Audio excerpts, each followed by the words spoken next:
है उसके एजेंडा के ऊपर एक ईसीसी के जो फैसले थे उनकी तौसीह की गई और उसमें एक फ़ैसला जो है वो जो ईसीसी का 5 जुलाई 2022 को जो इजलास हुआ उसमें पाकिस्तान के लिए 3 मिलियन टन गंदम की दरामद के फ़ैसले की मंजूरी दी गई है और ये यकीनी बनाने को कहा गया है कि आलमी मंडी के अंदर जिस तरह जो गंदम की गिरती हुई कीमत है उसके मुताबिक ये इंपोर्ट होगी और इस पूरे प्रोसेस को शफाफ तरीके से अमल में लाने की हदायत की गई है, जिसके ऊपर काबीना अपना फुल मॉनिटरिंग मैकेनिज़्म रखेगी और इसकी तमाम चीज़ें जिस तरह ये इंपोर्ट हो जाएगी और उसका जो प्राइसिंग है, उसकी जो प्रोसेस है, उसको जिस तरह प्राइस गिर रही है आलमी मंडी में गंदम की, उसके मुताबिक रखने की हदायत की गई है। उसके बाद काबीना ने इक्तिसादी राब्ता कमेटी का एक और फैसला जो 5 जुलाई 2022 को हुआ उसकी तौसीह की, जिसके ज़रिए जो लग्जरी आइटम्स हैं जिसके ऊपर इंपोर्ट पे बैन लगाया गया है, जो आपको मालूम है वो वाली लग्जरी आइटम जो बैन लगाने के बाद बंदरगाहों के ऊपर 2 हफ्ते तक जो आई और वो मौजूद पड़ी हैं और उसके सामान के ऊपर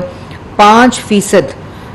जुर्माना लगाकर उनको आने की इजाज़त की मंजूरी दी गई है, जो 2 हफ्ते के अंदर हैं, और जो 2 हफ्ते के बाद आई हैं उस पर 15% ड्यूटी अदा करके क्लियर करने का फ़ैसला किया गया है। तो ये इम्पॉर्टेंट है कि जो पाबंदी लगाने के 2 हफ्ते के अंदर आई हैं उनके ऊपर 5% ड्यूटी और जो उसके बाद आई हैं जून के महीने तक उस पर 15% ड्यूटी जो है उसको लगाने की मंजूरी दी गई। हमने तो बैन कर दिए जी, तो ये एडिशनल ड्यूटी है उसके अलावा। उसके बाद जी वफाकी काबीना के एजेंडे के ऊपर जो फैसले किए गए हैं 5 जुलाई में ईसीसी पे, उसकी तफसील आपको मुहैया कर दी जाएगी। उन तमाम की तौसीह कर दी गई है। निजकारी डिवीज़न, प्राइवेटाइजेशन डिवीज़न के अंदर काबीना की जो सब कमेटी थी उसकी रिपोर्ट पेश हुई है और उसके बुनियाद पर जो government to government commercial transactions हैं उसके ऑर्डिनेंस की भी असूली मंजूरी दे दी गई है। इसके बाद जो इम्पोर्टेंट एजेंडा आइटम्स के बाद एक तफसीली जो सुप्रीम कोर्ट का फ़ैसला आया है पाकिस्तान तहरीक इंसाफ की जो अज़ खुद नोटिस के ऊपर, उसके ऊपर बड़ी इम्पोर्टेंट करारदाद आज काबीना से पास हुई है और वो मैं, क्योंकि ये करारदाद है तो वो मैं आपके सामने पढ़ूंगी वज़ीर कानून की, और इस करारदाद के बाद जो इम्पोर्टेंट अनाउंसमेंट्स हैं वो मैं करूंगी। काबीना में वज़ीर आज़म शहबाज शरीफ की ज़ेर सदारत के इजलास में मुनक़ता करारदाद मंजूरी की गई, जिसमें तहरीक अदम एतमाद से मुतल्लिक अज़ खुद नोटिस केस में सुप्रीम कोर्ट के तफसीली फ़ैसले का खैर मकदम किया गया, जबकि इस फैसले में उठाए गए नकात पर अमल दरामद, आर्टिकल 6 की कार्रवाई समेत मुस्तकबिल के तमाम कानूनी इक़दामात के बारे में तजावीज़ की तैयारी के लिए काबीना की खसूसी कमेटी तश्कील दे दी गई है। वज़ीर कानून बैरिस्टर आज़म नज़ीर तारड़ की सरबराही में कायम कमेटी में दाखिला, इत्तलात, वफाकी वज़रा, तमाम इत्तेहादी जमातों की तमाम नुमाइंदगी शामिल होगी। ये खसूसी कमेटी अपनी तजावीज़ मुरतब करके काबीना के आइंदा इजलास में पेश करेगी। काबीना की मंजूर करदा करारदाद में कहा गया है कि आइन की सरबुलंदी पर मबनी अदालत उज़्मा का तफसीली फ़ैसला काबिल तहसीन है, जिसने नज़रिया ज़रूरत को दफन कर दिया है। ये फ़ैसला साबिक़ हुकूमत और इसके आइनी ओहदेदारों के ख़िलाफ़ फ़र्द जुर्म है। ये साबित हो गया है कि साबिक़ हुकूमत ने आइन शिकनी की। तहरीक अदम एतमाद के ख़िलाफ़ 3 अप्रैल 2022 को डिप्टी स्पीकर कौमी असम्बली की रूलिंग को गैर आइनी और कौमी असम्बली की तहलील को कलअदम करार दिया गया है। तफसीली फ़ैसले ने तमाम हक़ाइक़ पूरी तरह वाज़िया कर दिए हैं कि गैर मुल्की साजिश का बयानिया के कोई सबूत अदालत में पेश नहीं किए गए और बेबुनियाद था, जिसके ज़रिए वतन अज़ीज़ की माशी सलामती के साथ साथ अहम खारजा मफादात को भी हवस के इक़्तिदार के हवस की भेंट चढ़ाया गया।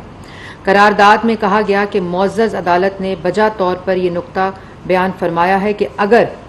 ये इंतहाई संगीन मामला होता तो उस वक़्त हुकूमत जिसके वज़ीर आज़म इमरान खान साहब थे वो इस पर कोई कार्रवाई क्यों ना कर सके, कोई इंक्वायरी क्यों ना हो सकी, बल्कि इस पर खामोशी इख्तियार की गई। नेशनल सिक्योरिटी कमेटी ने इस साजिशी बयानिए को एक नहीं 2 बार रद्द किया। करारदाद में इत्तफाक किया गया कि बहैसियत कौम आज हमें यह फैसला करना होगा कि आइन, जमहूरियत, पार्लियामेंट और अवाम के हक हुक्मरानी पर शब खून मारने का यह सिलसिला हमेशा के लिए रोक दिया जाए। अदालत उज़्मा का तफसीली फैसला इस ज़म्न में संगे मील है, लिहाजा मुतफ़िक़ा तौर पर काबीना की खसूसी कमेटी तश्कील दी जाती है जो अदालत के तफसीली फैसले की रोशनी में इक़दामात तजवीज़ करेगी। उसके बाद एक और अहम मामला जो काबीना के सामने आया, उसमें आपको मालूम है कि तैयबा गुल साहिबा का एक मामला जो कि मीडिया के ऊपर काफ़ी हाईलाइट होता रहा और उसमें ये हक़ाइक़ सामने आए कि जो तैयबा गुल साहिबा थीं उन्होंने पीएम पोर्टल, साबका हुकूमत के पीएम पोर्टल के ऊपर अपनी कंप्लेन दर्ज कराई और उनको वहाँ से जवाब मिला कि ये कंप्लेन जो है वो human rights commission, human right ministry जो है उसको भेज दी गई है। और उसके बाद पीएम ऑफिस ने उनसे रब्ता किया और पीएम ऑफिस ने रब्ते के बाद उनको पीएम ऑफिस बुलाकर उनके मुताबिक 18 दिन वज़ीर आज़म हाउस में अगवा करके, अबडक्शन करके उनको वहाँ रखा। और उसके ऊपर ये भी बात है कि एक तो ये सेक्सुअल हरासमेंट और सेक्सुअल अब्यूज़ का कंप्लेन थी जो इमरान खान साहब के पोर्टल, पीएम पोर्टल, जिसकी तशहीर 4 साल हम सुनते रहे, वहाँ ये कंप्लेन सेक्सुअल अब्यूज़ और सेक्सुअल हरासमेंट की एक खातून ने दर्ज कराई और उसको बजाय इसके कि उसके ऊपर एक्शन लिया जाता, उस खातून को पीएम ऑफिस बुलाकर एबडक्ट किया गया, अगवा करके 18 दिन उनके मुताबिक वहाँ उनको रखा गया। और उसके बाद उन तमाम सबूतों को, एविडेंसेस को, वीडियोस को उन खातून से लेकर, तैयबा गुल से लेकर उसको जावेद इकबाल साहब जो कि चेयरमैन नैब थे और हैं, उनको ब्लैकमेल करने के लिए कौन सा ऑफिस इस्तेमाल हुआ? वजीर आजम हाउस इस्तेमाल हुआ और उनको ब्लैकमेल करके सियासी मकासद और पॉलिटिकल विक्टिमाइजेशन, सियासी इंतकाम का मकरू धंधा किया गया। ये वजीर आजम हाउस के अंदर हो रहा था और ना सिर्फ ये कि आप उस पर एक्शन लेते, बल्कि आपने उस सबूतों को, इस एविडेंस को इस्तेमाल करके चेयरमैन नैब को ब्लैकमेल करके आपने अपने उनके सियासी मकासद, अपने सियासी मकासद के लिए, अपने सियासी इंतकाम के लिए, अपने सियासी मुखालफीन के खिलाफ उस एविडेंस को इस्तेमाल करके चेयरमैन नैब को कॉम्प्रोमाइज़ करके एक पूरा अदारा कॉम्प्रोमाइज़ किया गया। और किसने किया? वज़ीर आज़म हाउस ने किया, जहां उस खातून को 18 दिन अगवा करके रखा। ये मकरू धंधा पिछली हुकूमत में कहीं और नहीं बल्कि highest office of the country, वज़ीर आज़म हाउस के अंदर होता रहा। इन तमाम चीज़ों को देखते हुए ये असूली फ़ैसला किया गया है कि कमीशन ऑफ इंक्वायरीज़ एक्ट 2017 के तहत एक आज़ाद और शफाफ कमीशन बनाने की मंजूरी दी गई है और उसके टर्म्स ऑफ रेफरेंस का एक खाका आज डिस्कस हुआ है काबीना के अंदर और आज़म नज़ीर तारड़ साहब लॉ मिनिस्टर को ये ज़िम्मेदारी दी गई है कि वो काबीना की कमेटी के साथ मिलकर इसके टर्म्स ऑफ रेफरेंस को फाइनलाइज करके और इसके तमाम जो इंक्वायरी पॉइंट्स हैं उनको फाइनलाइज करके और इनके सरबरा के इस इंक्वायरी कमीशन, आज़ादाना शफाफ कमीशन जो है, इसको कौन चेयर करेगा, उनका नामों का पैनल और इसके टर्म्स ऑफ रेफरेंस को काबीना के अंदर पेश करके इसकी अप्रूवल ली जाएगी। और इसके साथ साथ एक और चीज़ भी कि ये जो इंक्वायरी कमीशन है जो कि कमीशन ऑफ इंक्वायरीज़ एक्ट 2017 के तहत बना है और उसकी मंजूरी दी गई है, ये टाइम बाउंड होगा और इसका टाइम का तयन कि कितनी देर में ये इन्वेस्टिगेशन हो सकती है वो भी ये कमेटी करेगी और इसकी अप्रूवल ली जाएगी। इस किस्म ये एक ऐसी बीमारी जो माशरे की बीमारी है और इसमें बराए रास्त इस दफ़ा इल्ज़ाम और इसमें जो मुलव्विस है वो वज़ीर आज़म हाउस है और वज़ीर आज़म पोर्टल है जिसके ज़रिए ये कंप्लेन आई, और उस एविडेंस को इस्तेमाल करते हुए इस चीज़ को ब्लैकमेलिंग की गई, इसको अपने सियासी मकासद के इस्तेमाल किया गया, और वो मुद्दा जो खातून एक कंप्लेन लेकर आई थी उसके ऊपर कोई एक्शन नहीं लिया गया, और 18 दिन वज़ीर आज़म हाउस में उनको बंद करके रखा गया। इसके साथ साथ जो कमीशन ऑन इन्फोर्स डिसअपीयरेंस हैं, जिनके मौसूफ हेड हैं, उधर भी ख़वातीन की कंप्लेंट्स आई हैं और उसका भी एक इजलास हुआ है। उन तमाम कंप्लेंट्स को भी इस इंक्वायरी कमीशन का हिस्सा बनाया जाएगा, और ये जो आदि सेक्सुअल हरासर और वो शख्स जो मुल्क का वज़ीर आज़म था, जो कहता था ख़वातीन का रेप इसलिए होता है क्योंकि ख़वातीन कपड़े सही नहीं पहनती, ये वो माइंड सेट था जिसने तैयबा गुल को 18 दिन वज़ीर आज़म हाउस के अंदर अगवा करके रखा रहा, और वो कंप्लेंट जो उन्होंने सेक्सुअल अब्यूज़ और सेक्सुअल हरासमेंट के ऊपर की थी उसको इस्तेमाल करके अपने सियासी मुखालफीन के ख़िलाफ़ सियासी इंतकाम लेता रहा। ये मुल्क के ऊपर मुसल्लत माइंड सेट था, और उसके बरक्स दूसरी तरफ रोज़ खड़े होकर जलसों में मौसूफ जो तकारीर करते हैं, ये अमाल नामे उनको अपने देखने चाहिए और अपनी शक्ल आईने में देखनी चाहिए, जो 4 साल वो करते रहे और जो 4 साल वो गंद डालते रहे, और दूसरी तरफ पार्लियामेंट के ऊपर हमला करते रहे, जिसके ऊपर तस्दीक कर दी है सुप्रीम कोर्ट ने। अगर किसी सियासतदान को सर्टिफिकेट दिया है आइन शिकनी का, वो इमरान खान साहब हैं, और जिस पे मैंने आपको बताया कि एक मुफस्सल कमेटी अपनी तजावीज़ इसके अगले जो स्टेज है वो काबीना को पेश करेगी। ये आज की काबीना की ब्रीफिंग है जो मुकम्मल तौर पे मैंने आपके सामने रख दी है। इसके ऊपर कोई सवाल है तो मेरा सवाल ये बताएं कि जो साबिक वज़ीर-ए-आज़म के दस्तराज है वो तो आज़म खान है, वो मुल्क के अंदर मौजूद है और उनका नाम भी लिया तैयबा गुल ने, क्या उनका नाम एग्जैक्ट कंट्रोल लिस्ट में आप डालेंगे और उनको तफ्तीश के लिए आप तलब करेंगे, जिनके अखबार थे उनके ऑफिस में भी और उन्होंने वीडियो भी बकौल उनके।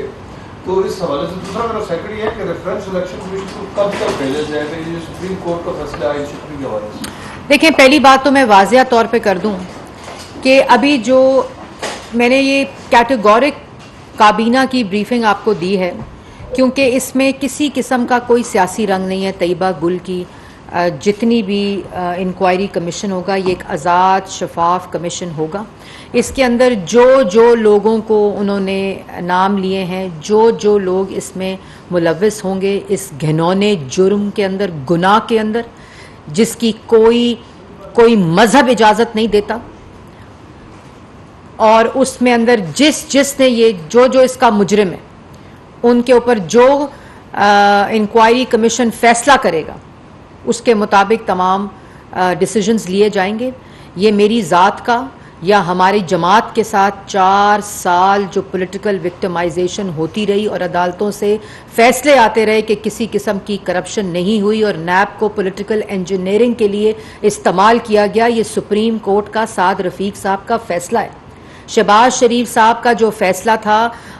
लाहौर हाई कोर्ट का फैसला था, जो नेशनल क्राइम एजेंसी एनसीए का जो फैसला है, वहां तक ये लेकर गए। ये लोगों को बुलाकर, सहाफ़ियों को, डेविड रोज टाइप लोगों को बुलाकर यहाँ नैब का और एफआईए का रिकॉर्ड दिखाते रहे। उसके बाद तमाम लोगों को जेलों में डाला, बेटियों को हथकड़ियां लगाई, जो पॉलिटिकल विक्टिमाइजेशन हुई वो ये फैसला, ये कमीशन उससे बिल्कुल अलग है। वो अदालती फैसले उन तमाम इल्ज़ामात का जो इमरान खान साहब आज तक झूठे इल्ज़ामात लगा रहे हैं, वो तमाम अदालती फैसले रिकॉर्ड का हिस्सा हैं, जिसमें कोई करप्शन, कोई मनी लॉन्ड्रिंग, कोई किकबैक, किसी किस्म का कोई इख्तियारात का नाजायज़ इस्तेमाल नहीं हुआ। वो अदालती फैसले इस बात का सबूत हैं। ये जो इस वक्त आपके सामने केस लेकर आए हैं, ये तो इतना बड़ा जुर्म है और नाकाबिले माफ़ी जुर्म है कि आपको एक खातून कंप्लेन कर रही है कि मेरे पर सेक्सुअल हरासमेंट और मेरे ऊपर सेक्सुअल अब्यूज़ हो रहा है, और नैब का चेयरमैन कर रहा है और इन्फोर्समेंट कमीशन का सरबराह कर रहा है। वो कंप्लेन आप इस्तेमाल करते हुए, उस सबूत को इस्तेमाल करते हुए खातून को अगवा करके, उसको चेयरमैन नैब को ब्लैकमेल करके उसकी आप अदारे को कॉम्प्रोमाइज करके अपने सियासी इस्तेमाल का मकरू धंधा करते रहे, ये वो केस है। तो इसको बिल्कुल उससे अलग रखा जाए। ये एक शफाफ, आज़ादाना, इंडिपेंडेंट इंक्वायरी कमीशन के तहत इसकी तमाम, और सब कुछ पब्लिक किया जाएगा, सब कुछ पाकिस्तान की आवाम के सामने रखा जाएगा और फैसला ये कमीशन करेगा कि कौन कौन लोग इसमें मुलव्वस और मुजरिम हैं।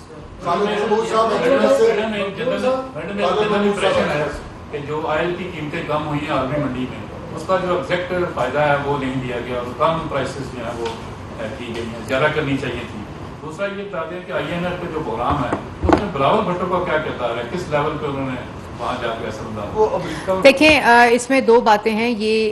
एक टीम वर्क था और वजारत जो फॉरेन मिनिस्ट्री थी और जो ज़ाहिर है उनके जो कॉन्टैक्ट्स होते हैं, इन्फ्लुएंस होता है उनका मुल्कों के दूसरे आलमी बरादरी के ऊपर, उस लिए उनको इसके अंदर उनकी काविशों को सराहाया गया है। और फाइनेंस मिनिस्ट्री, आपको पता है कि किस तरह माशी बहरान के अंदर ये मुअत्तल शुदा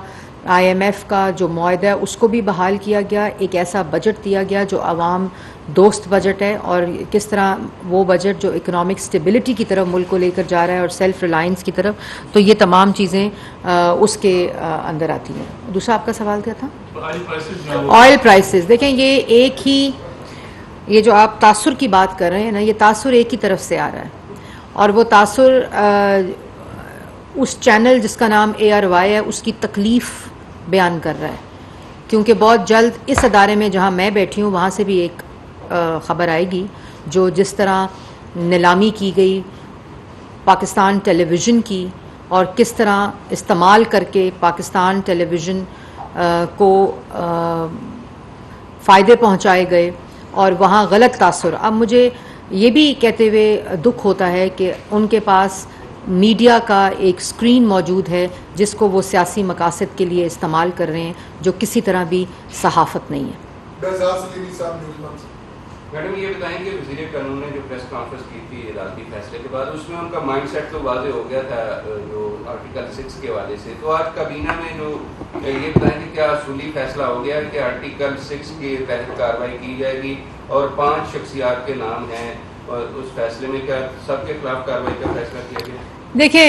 मैंने आपको पहले बता दिया कि सुप्रीम कोर्ट ने बड़ा वाज़ेह फैसला दिया है, कोई अभाम नहीं है इस फैसले में। नाम दर्ज हैं कि जिन लोगों के पास स्पीकर, सदर, डिप्टी स्पीकर, इमरान खान साहब, आइनी ओहदों की तजलील की गई है,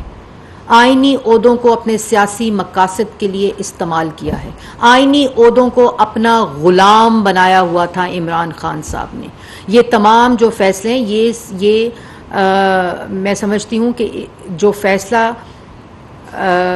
इतना डिटेल्ड है, इतना वाज़ेह है, और उसके ऊपर जो काबीना का फैसला है वो भी बड़ा वाज़ेह है कि हमेशा के लिए इस चीज़ को, पार्लियामान पे हमले को, इस आइन शिकनी को आइनी सरकशी का लफ्ज़ इस्तेमाल किया गया है।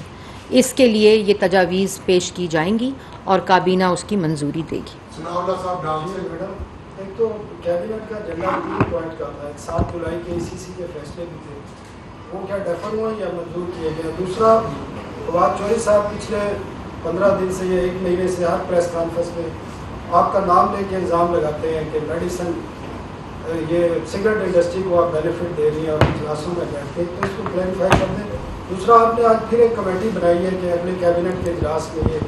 अपनी रिकमेंडेशन देगी। आपकी कैबिनेट ने कोई 40 दिन पहले एक और कमेटी बनाई थी मलिक रियाज की ज़मीन के हवाले से, तो कहा था कि अगले इजलास में आ जाएगी। अब 40 दिन हो गए हैं और वो 700 कनाल के हवाले से आपने सबूत भी सारे यहाँ पेश किए। 3 सवाल आपने किए हैं। एक तो सनाउल्लाह साहब सवाल बड़े करते हैं, कर लें फिर एक ही दफ़ा सारा, अगली ब्रीफिंग आपके सवालों पे रख लेते हैं। अच्छा जी, पहली बात आपने की कि बिल्कुल ECC की जो मिनट्स पेश किए गए और जो फैसले हैं उनकी तौसीक की गई है। हाँ जी, 7 जुलाई का भी है और उसके अंदर कोई अगर स्पेसिफिक फ़ैसला हो जिसकी कोई डेफर किया हो तो वो मैं आपको अलग नहीं, वो नहीं है, वो उसको कोई किसी किस्म की ना काबीना के ऊपर लाई गई हैं ये 5 जुलाई के फैसलों की तौसीक है। 7 के डेफर नहीं, हाँ जी, 7 के डेफर हो चुके हैं। ये 5 जुलाई 2022 के फैसलों की तौसीक जो काबीना ने की है। उसके बाद जो इम्पोर्टेंट चीज़ आप